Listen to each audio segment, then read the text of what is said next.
Good afternoon, friends. Welcome to the mid-market review.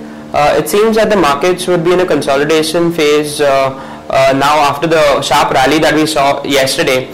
The Nifty was up by almost 70 points yesterday, and currently it's trading up by around 13 points at 6038 levels, and the Sensex is trading up by around 36 points at 19,942 levels.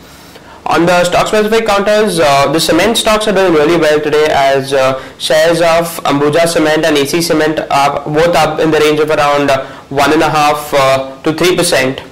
Amongst banking stocks, Southern Bank has just announced its results and the stock is trading up by around 3.5%. Then we have Axis Bank, which will announce its results later during the day today. The stock is up around 1.5%.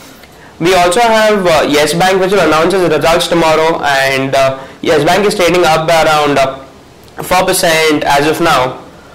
Then amongst IT stocks, TCS announced its results yesterday after market hours, and the results were ahead of street expectations. TCS opened up by around 4 to 4.5%, but we saw profit booking in the counter, and the stock is currently trading up by around 2%.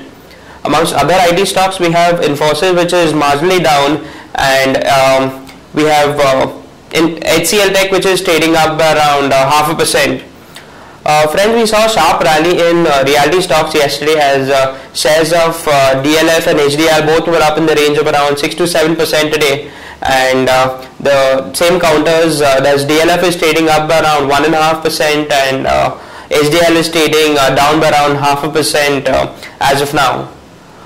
In the auto space, we have Maruti, which is up around 1.5%, as it has announced that it would increase prices of its product by around 1 to 1.5% by next week. And we have Tata Motors, which is trading up by around 1.5% as of now, and M&M, which is trading up by around 0.5%. The top gainers in the Sensex so far are TCS, ITC, Maruti, and Bharti Airtel.